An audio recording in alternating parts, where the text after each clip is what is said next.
I'm calling with some concerns.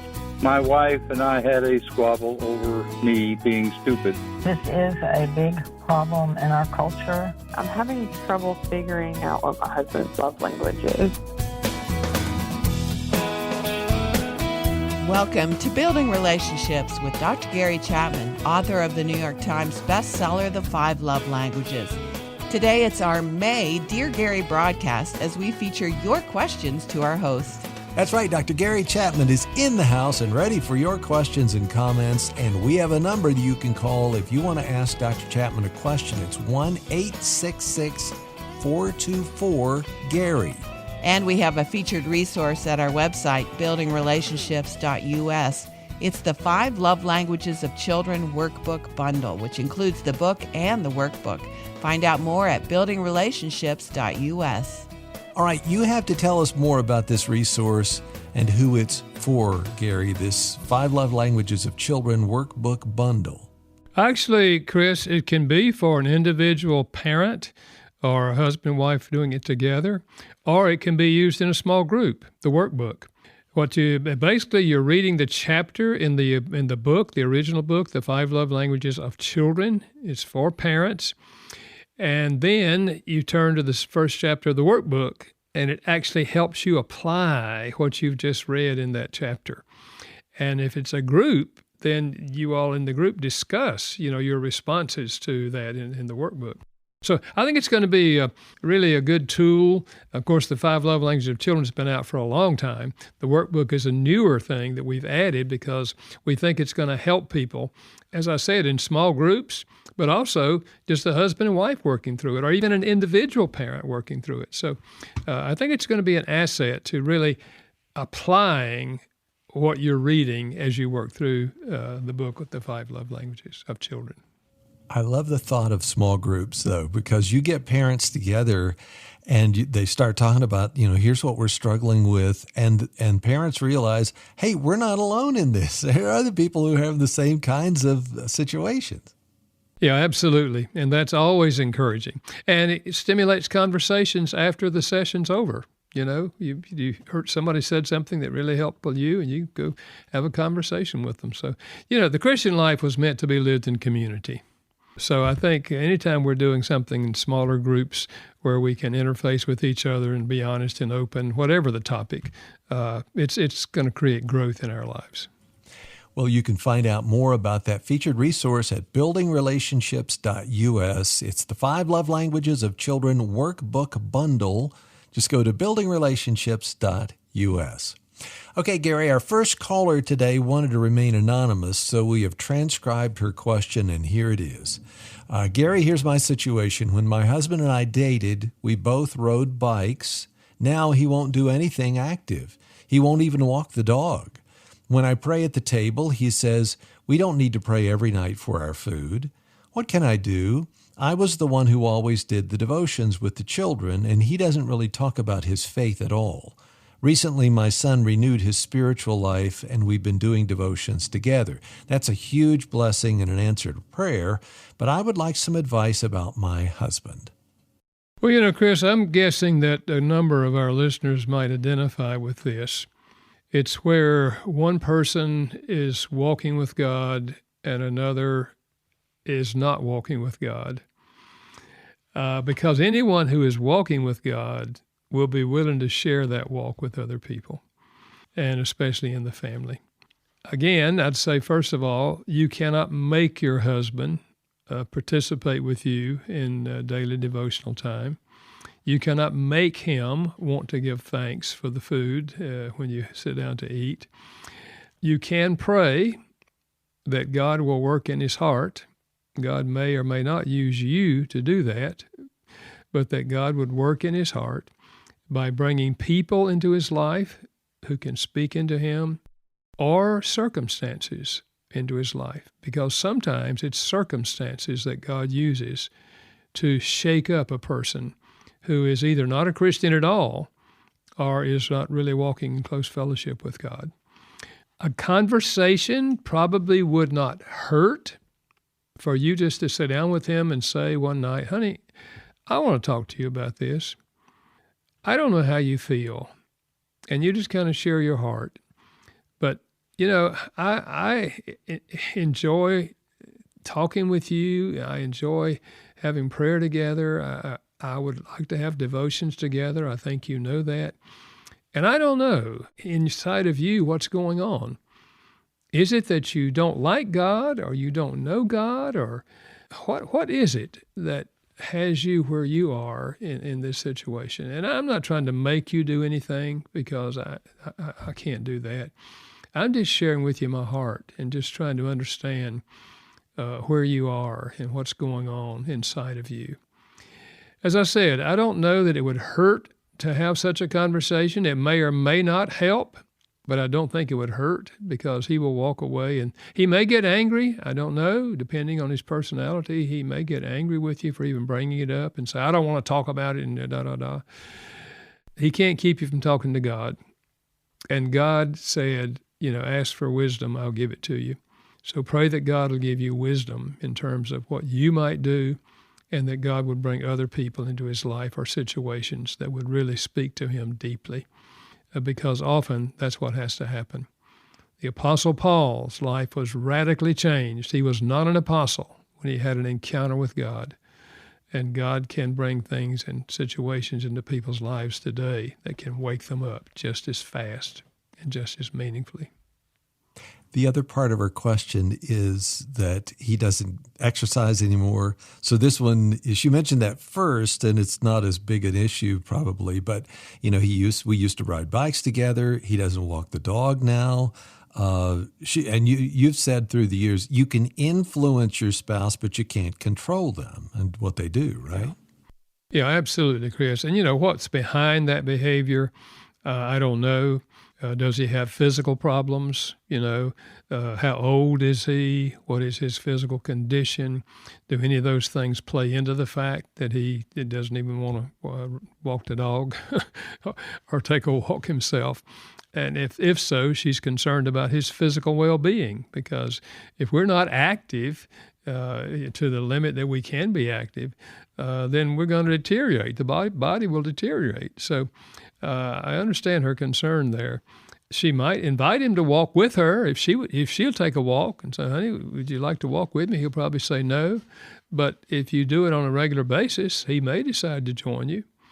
And I don't know if there are men in his life that might connect with him and invite him into some men's activities at a church, if you're involved in a church.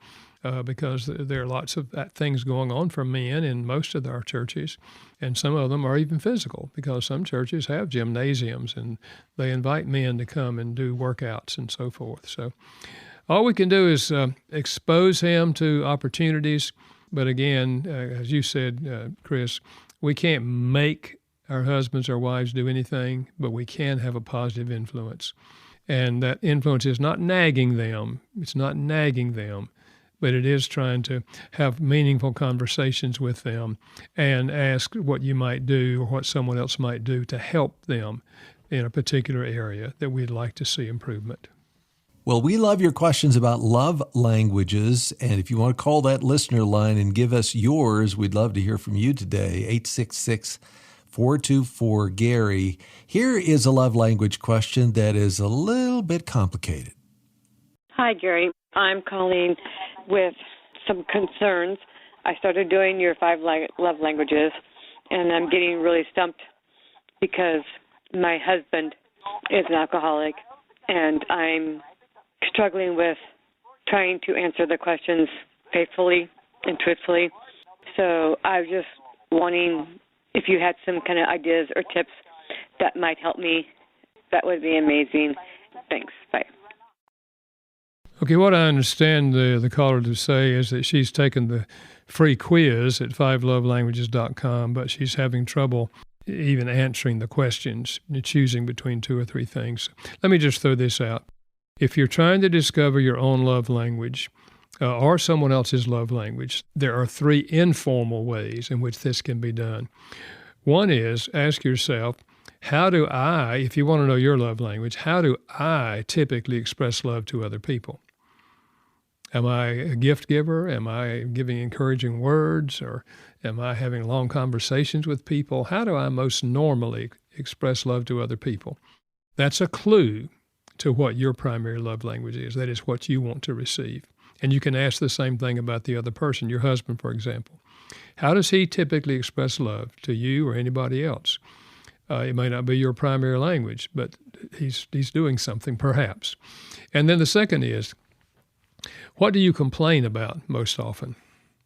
Or what does he complain about most often? Complaint reveals the love language. You know, if you're saying to him, I just feel like we don't ever spend time together anymore, you're revealing to yourself and to him that your primary language is quality time. We don't ever have any time together. Or if you say, you know what really bothers me most is that he won't do anything with me. He won't do any activities with me. Again, you're asking for quality time, him doing something with you that's meaningful.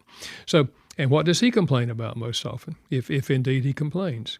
And then thirdly, what do you request of him most often? If you're asking him to help you do something around the house or do something for you around the house, then acts of service may be your primary language. What request does he make of you? So whatever request he's making of you is a clue to what his primary love language is. So you answer those three questions for yourself, you can pretty well figure out what your primary love language is. And if you ask those same three questions of the person that you are loving, your spouse, or someone else that you have a close relationship with, you can pretty well determine what their primary love language is. How does the issue of alcohol cloud things or complicate it more? Well, alcohol always clouds all of life. It affects all of life. I don't know in a particular situation like this, in terms of love language or determining a love language, how it might affect that. It depends obviously on how often is he under the influence of alcohol and how does it affect his behavior? Because let's face it, a person who's addicted to alcohol is going to have a lot of problems in relationships, as well as problems at work and other things. So it's detrimental to any relationship. So that's why the Bible's so clear. Don't get drunk. It's just simple. That's simple from the Bible. Don't get drunk. No one's life or marriage was ever helped by somebody getting drunk. And when people are addicted to it, it's a lifestyle. It's a lifestyle that destroys. We need to do everything we can for a person who is an alcoholic to try to find help and try to get them to the place where they're willing to go for help so they can break really the bondage of that addiction. Well, I mentioned our phone number, 866-424-GARY, just a minute ago. And if you have a concern about your marriage or a parenting struggle, maybe you're in a dating relationship and you have a question or comment, we'd love to hear from you, 866-424-GARY. But on a previous broadcast, I said something like, if you have a positive story about your marriage, call us. And here's our first bit of good news right now. Hey, Gary, I wanted to make this comment on the program topic, what has made one's marriage go a little better, a little smoother. I guess 4, 5, 6 years ago, my wife and I implemented a standing date night into our routine.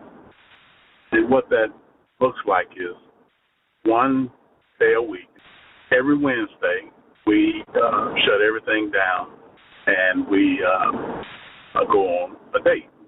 As I said, a standing date. And my wife has grown to really look forward to that. I look forward to that. And we don't let anything get in the way of that.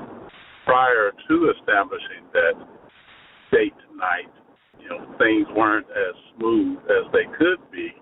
And there were times where we just didn't see eye to eye, and we let any little thing pop up and cause us to, have a little argument here or an argument there. So it reminded me of the love language of spending time. That is definitely my wife's love language, spending time.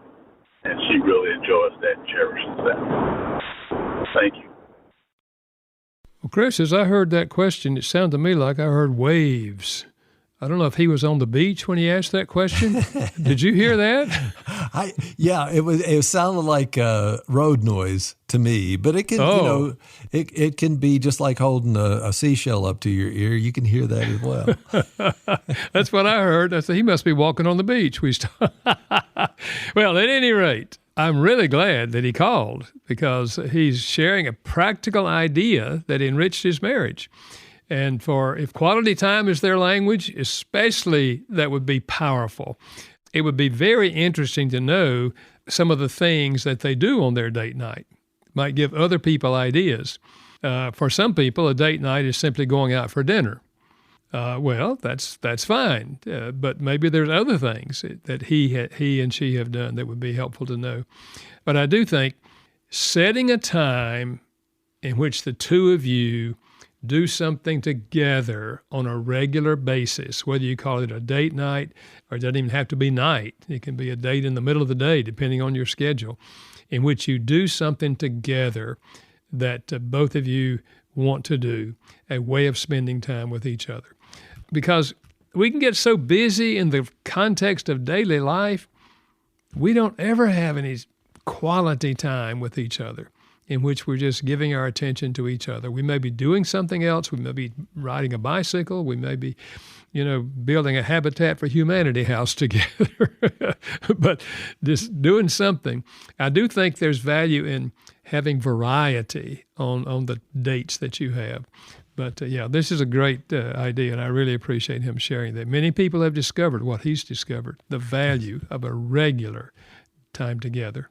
Two things stand out to me. One, he said he used the phrase, we shut everything down. It's like, and in that, he's saying, you are my priority. Us is the priority here, and everything else shuts down because we're going to spend some time together. And so that's the one thing that I picked up. The second is, it sounds like he gets as much out of this time together, if not more, than she does, even if quality time is not his love language. Yes, quality time does not have to be your primary love language for you to enjoy time together, doing things together. That's why the whole thing, when you're falling in love, what do? We date. We call it date. We get together and give each other our undivided attention, doing all kinds of things together, growing together. I don't know why we stop that when we get married, but it's something that will enhance a marriage for sure.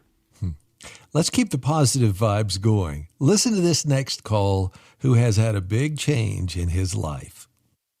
Hi, I am from Indiana, and several years ago, my wife and I had a squabble over me being stupid, and she asked me to leave the house, which I did. And in doing that, I realized the only friend I had was Jesus Christ. But I had not been living for Jesus Christ for several years. I got saved when I was 9, and I hit high school, military, and college, and my life became worldly. And that's all I had was the world.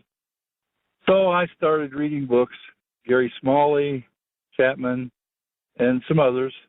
But Chapman's book really got me thinking about a lot of things. One Friday afternoon, my wife wanted to talk to me, so my dad came to work. We went back to my father's house, and we sat and talked, and my wife told me that unless I changed, I wasn't going to ever come back. And I said, well, how are you going to know I changed if I'm not around? And she said, well, that makes sense. She said, so you can come home, and if I don't see a change in 2 weeks, you're out again. So I went home, and I did everything I could to listen and pray about what I needed to do to be the right husband, reading books. One Sunday, we were going to go to church, and we got a phone call, and I answered the phone, which was a mistake. It was her father, and he wanted to know why I was there, and I told him that I live here, and he got angry. So I gave the phone to my wife, And my wife said, she did something to change my life completely. She said, I need a father and a husband more than I need a mother and dad. And that just turned my life around. My wife threw her parents under the bus for me. And I just realized that how can I not live for her if she's living for me? And so I changed. Wow. And this week we celebrate 59 years. God has been number one in our lives. We found a good church, which we've been in for over 40-something years. And it's just wonderful that your book led me back to my wife and the Lord. Thank you, Gary, for writing the book. Thank you for what you do. God bless you in the future. And talk to you later. Bye.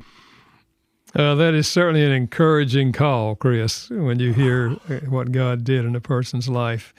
And that one of my books had a positive impact in that process. He may be talking about the 5 love languages. I don't think he called it in particular, but obviously that's the best-known book that I have written. He also mentioned Gary Smalley, who was a friend of mine, and I always enjoyed being with Gary and the books he wrote on marriage. He's in heaven now. Many of you know that. But the caller demonstrates when you make a choice to change, you have all the help of God. We can go on our own way, do our own thing, leave God out of our lives if that's what we choose to do. But we will never have the kind of life we really would like to have without God, because deep in the human heart, there is a longing to have a relationship with God. So great to see God does change lives, and the fact they've been together now 59 years is a testimony of the reality that not only does God change us in the moment, but God guides us and we continue to grow, because the Christian life with God is always a growth experience. I love that 59 years. And the question I have is, did her mom and dad ever come around? Did they ever see that he really has changed and embraced him? We can't know that. Yeah. The other thing I loved about what he said was he set the question up by saying it was me being stupid, which I think a lot of men can understand that. But there's another aspect of this. It's like, it sounds to me like the first motivation for him was, my wife said, if you don't change, then you're not coming back here. And that was a wake-up call for him. But it also sounds like something else happened in his heart. There was something more than, I just have to toe the line and do what she wants me to do. At some point, there was an interchange and almost a transformation that happened. Do you agree with that? Yeah, that's my guess, too, that as he read my book and other books, God worked in his heart, and he turned to God, because he said, he'd walked his own way, just kind of ruled God out of his life. But I think he let God back in his life, and the books, helped him with that and gave him practical ways to cooperate with God in loving your spouse and an attitude of serving each other. When we get the concept that Jesus is our model, and he said about himself, the Son of Man did not come to be served, but to serve, and then give his life a ransom for others. And when a husband and wife has that attitude of service, they're both going to become winners. He's reaching out to her, she's reaching out to him. That's what marriage is all about. Two are better than one when we work together with that attitude. Maybe there's somebody listening today and they hear themselves in that call, a husband or wife, me being stupid. And it's like, I want that 59 years together. I want that. You're saying that there's hope for that couple, right? Absolutely, Chris. And it has to start with one of them. It normally doesn't start at the same time with both of them, but someone has to decide, I'm going to ask God to give me wisdom on how to reach out to my spouse in love. And ultimately, if they're not responding, then there is the time to say, I don't know how you feel, but you appear to have no interest in our marriage. And so there is a time for tough love, but that tough love should always come after there's been a stage of tender love, loving them even though they don't deserve it. This is the Building Relationships with Dr. Gary Chapman podcast.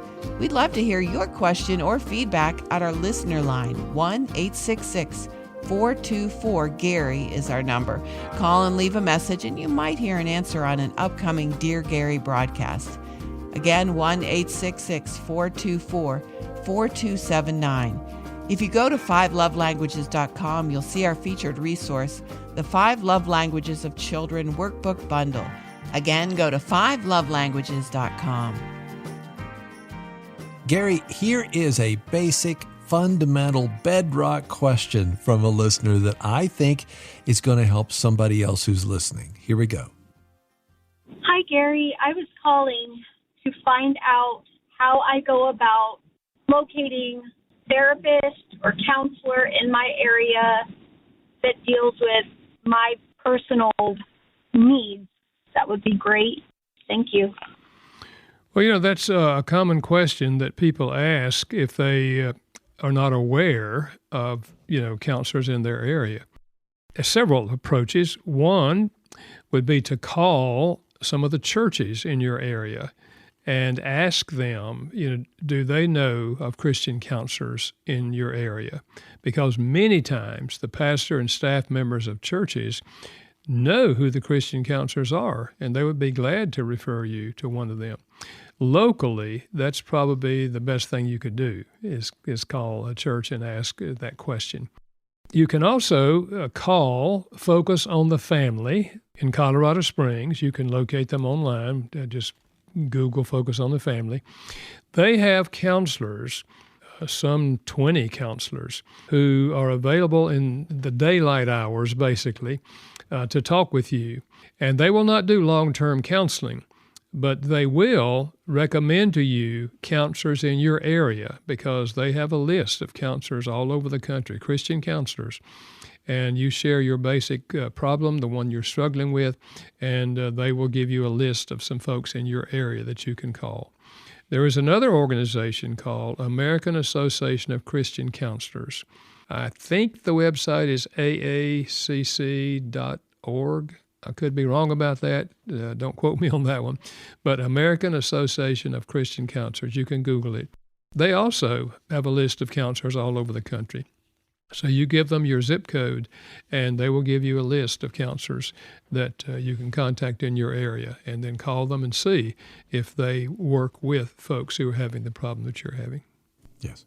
We had a guest not long ago who said that she and her husband were going through a financial struggle, and they met with the same counselor, one on Monday, the other on Wednesday, and then they got together on Friday. So it's 3 times a week. And she said they used a sliding scale of whatever their income was, so they were helping them out in order to help with this marriage struggle deep marriage struggle that they were going through. And so there are those counselors. There's also in churches counseling that is offered free. A lot of times those are the bigger churches can offer that, whereas the smaller church can't. So I think what you're saying is there's a lot of different avenues. Don't give up, right? Absolutely, Chris. And what you just mentioned is important, that many of the larger Christian churches do have pastors or people on their staff, or even sometimes volunteers who are counselors or who are coaches, sometimes called coaches, that can be very helpful to people who are looking for help. Well, if you have a question for Dr. Chapman like that one, 866-424-GARY. We'd love to hear from you. If you have positive response, if you've been reading Gary's book and there's something that has happened in your relationship, let us know about it. 866-424-4279. Here's a response to a previous broadcast, and the topic we dealt with hit home with her. Hello. I just wanted to say I heard your program on addiction, sexual addiction. I worked in the hospital for 25 years, and this is a big problem in our culture. And the thing is, we are ignoring it, and because they get hooked on it through the culture, accepting it. They get hooked on it through the internet. They get hooked on it through the movies. It's saturated in our culture. The church has been silent because it's embarrassing to have to deal with it. And I been thinking about it for a long time because I've been out here in the single world for years, never remarried because of the problems with sexual freedom. I just thought it wasn't right that people are accepting it so freely. And living together is nothing. They don't make the real commitment. Sometimes they do, sometimes they don't. And it's in our culture. It's saturated in our culture that it is accepted. And then it just escalates to an addiction. And lots of people can get on the internet and find anything they want, dating, everything. And so there's a town near me that has 300,000 retirees, and they have many, many problems there with sexual diseases running through the place. And not only that, I just thought, well, what do we do? What do we do as Christians, as the culture that we're in? And I do believe that AA is a great program, and I wish they had Christ in the program more instead of the higher power. But maybe we need an AA for addictions. I'm sure there is one. I don't even know about it. Just as a Christian and a believer, yes, it is a very embarrassing problem. And thank God that this woman called in and told you and the world, personally put herself out there to let you know how bad it is. And I just want to thank you. I'm not criticizing believers or the church. I'm just saying it's an issue, a big one. Okay, thank you so much. I hope that you keep the program going. I like the fact that you honestly want to know what people are thinking. I think it's really good to know what's going on out here. And I wouldn't have known it unless I had been thrown into the single world years ago. Thank you. Have a wonderful day. Well, Chris, this caller is putting her finger upon a reality in our culture. And she's right. We often don't discuss this. But the reality is that Christian guidelines for sexuality are largely ignored by millions of people in this country. I mean, the Bible's very clear. Husbands and wives, men and women, are committed to each other in the context of marriage. This is where sexual intercourse is very, very meaningful. Outside of that framework, it is not what God had in mind. What has happened is many people, she's right, are addicted. This is their God. This is where they find those pleasures along the way that give them meaning to life. It's the only meaning they have because they have no relationship with God. So, yeah, it certainly needs to be addressed more than it is addressed. And she's right. While there are AA, Alcoholics Anonymous, which she talked about, those addicted to alcohol, and there are other organizations that deal with addiction to alcohol and drugs, you don't see, and it's not well known in the country, that there's any organization like that for sexual addiction. So it's a tremendous need. And any counselors out there who might be listening to us, this is an area that you might want to seek to discuss this with other leaders, pastors and leaders in the church as to what can be done or what maybe is available that we're not even aware of that would be helpful.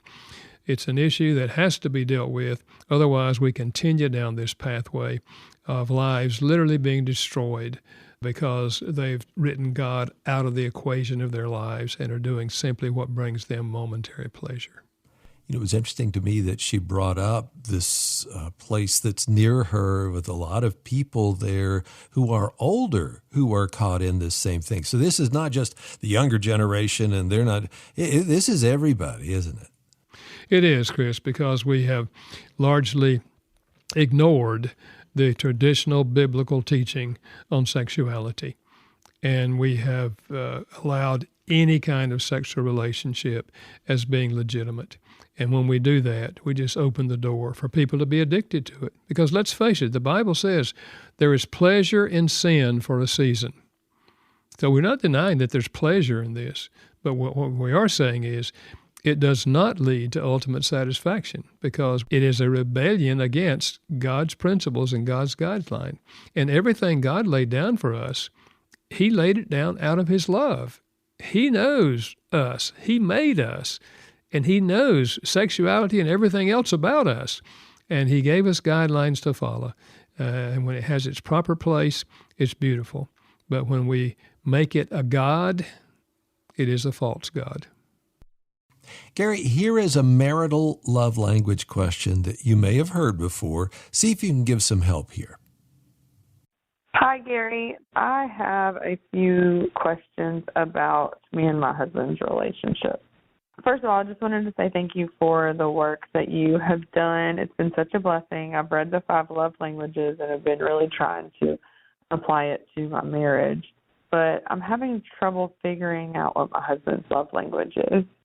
He takes the test, and he seems to get a different result each time he takes the quiz. And I'm not sure how to really show him love when I don't know what his love language is or in the way that he connects to the most. And so if there's any advice or direction you could offer, I'd be really grateful. Thank you. Well, Chris, earlier in the question, I gave those 3 informal ways to discover a person's love language, namely, how does he most typically express love to you or to other people? And then what does he complain about most often? And what does he request most often? If you utilize those 3 things, you can probably figure out his love language. But I'll give you another practical idea. What if you say to him every 2 or 3 weeks, on a scale of 0 to 10, how full is your love tank? Or how much love do you feel coming from me? And whatever figure he gives you, less than 10, you say, well, this week, what is the most powerful thing I could do to show you that I love you? And chances are he will tell you specifically what on that particular week would be most meaningful to him. And these answers may not always fall into one of the languages, because there are people who really, all 5 of them speak deeply to them. And normally, these fall into 2 categories. It's either a person who received all 5 growing up, and they've always felt loved, and so if their spouse has given them all 5, a mixture of all 5, they're going to feel loved. The other is people who never felt loved growing up, and they're not really sure what makes them feel loved because they're not even sure what it feels like to feel loved. The question I gave you on a scale of 0 to 10, how full is your love tank, is a good way of identifying at that moment in that particular week what would be most important to them. I've heard you say, too, and maybe this is more with children than a spouse, but 1 week go with physical touch, the next week you go with quality time, and you observe how they respond to this week after week after week. Yeah, that is another approach, because you overdo it on each one of them, and that week you're really focusing on that one, and you will notice a difference in them in the week when you're really hitting their primary love language. Yeah, thanks for reminding me of that, Chris. 1-866-424-GARY is our number. We'd love to hear your question or your comment about a relationship that has revived. 1-866-424-4279. Gary, a few minutes ago we heard about sexual addiction and what it's doing in the culture. Here's a real-life struggle from a listener. Hi, Gary. First, thank you so much for your work over the years. My question is, if your husband is addicted to pornography, will the love languages still be effective? Thank you. I think it depends on what the caller means by effective. If a person is addicted to porn, will knowing their primary love language and speaking it on a regular basis cause them to turn away from the addiction of porn? I don't know that that would be true. Just like if they're addicted to alcohol, I don't know that speaking their primary love language on a regular basis will cause them to lay aside or turn away from alcohol. because this is both of those are addictions. And there has to be a process of helping that person understand, first of all, why they need to break the addiction, because if they're not motivated themselves to do it, it will not happen. I do think, however, persons addicted to porn, as the caller indicated, if you speak their primary love language on a regular basis over an extended period of time, and you are aware of what they're doing, and they're aware that this hurts you very deeply, there is a place, I would say 6 months down the road, you speak their love language for 6 months, at least once a week, very consistently, and then one day say to them, I don't know how you feel about our relationship, but I feel like in the last 6 months I have loved you in what I believe is a way that's very meaningful to you, and I do love you, but you know how painful it is for me to know that you are addicted to porn. And I've asked you in the past to make changes, to reach out and get help, but you have not. So I want to say to you, I love you too much to sit here and do nothing about this issue. So, and here's the tough love, then you tell them what you're going to do. I'm going to move in with my mom for a month. I'm not abandoning you. I'm not leaving you. I'm not divorcing you. But I want to challenge you to deal with this problem because it's not good for you, it's not good for me, and it doesn't bring glory to God. But the tough love approach will stimulate that spouse often to reach out and get the help they need to break that addiction. But it has to follow after there's been a time of tender love over a period of time. Because if you simply have complained about it numerous times and then you take the tough love approach, they will say to themselves, well, I'm glad you're out of here and I hope you don't come back, because they're tired of all your criticism. So tender love over an extended period of time, followed by tough love, is often the road for them to get the help they need. You know as well as I do, though, Gary, that in the culture, pornography is just, it's there, it's ubiquitous, everywhere. Yeah. Yeah. And it's a joke, you know, on comedies, on TV. It has been a joke for years and years and years. It's not anything bad. What are you so, stuck in the Puritan realm, all of those things. So unless the person who is addicted sees that it's a problem, it's, you're swimming upstream, aren't you? Absolutely, Chris. Absolutely. That's why I say if they are not open to seek help, then we can't make them change. It's just like an alcoholic. They often say, I'm not an alcoholic. I mean, I'm in control of what I'm doing, we tend to be defensive of whatever we're doing that the other person is complaining about. And the other thing it would be, I don't know what her husband's relationship with God is, whether he has a relationship or doesn't have a relationship, but obviously his relationship with God will have a lot to do with whether he's sensitive to this area or whether he's not. Would you just take a moment for the spouse or maybe it's a parent who sees this going on with their kids, addiction to pornography? Would you pray for that spouse or that parent who's trying to love well and is having a hard time? Sure. Father, you know what we're talking about. And you know the caller, and you know those who are listening today who have family members who are caught in this destructive expression of sexuality. I pray, first of all, that you'd give them wisdom to know what they might do that would be helpful to that spouse or that child. And I pray, Father, that your Spirit would continue to confront those individuals who may be listening who are themselves the ones who are addicted to pornography. Father, I know you love them, and I know you want to deliver them from this, and I know you want them to follow your guidelines for sexuality because you made us, and you made us sexual, and your purposes and your guidelines are for our benefit. So I pray that you'd open the eyes of those who may be listening today who are in bondage to this, and give them not only a desire, but then give them the power to break the bondage and come back in the real world for their good and for your glory. In the name of Christ.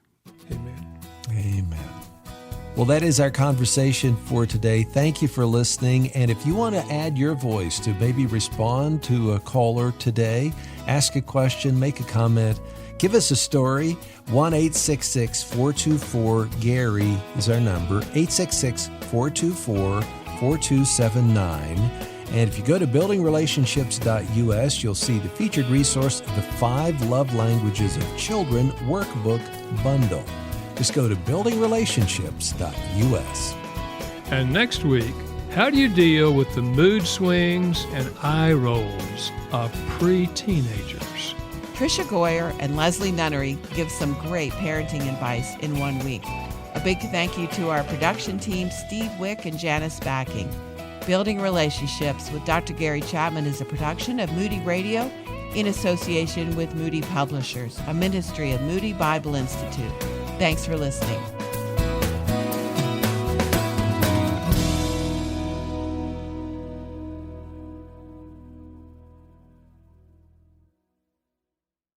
Love what you're hearing? Get more with the Moody Radio app. Stream live local radio, enjoy music channels from contemporary worship to urban praise, and discover all 40 of our on-demand podcasts with personalized notifications. All your favorite Moody Radio content in one place. Download today.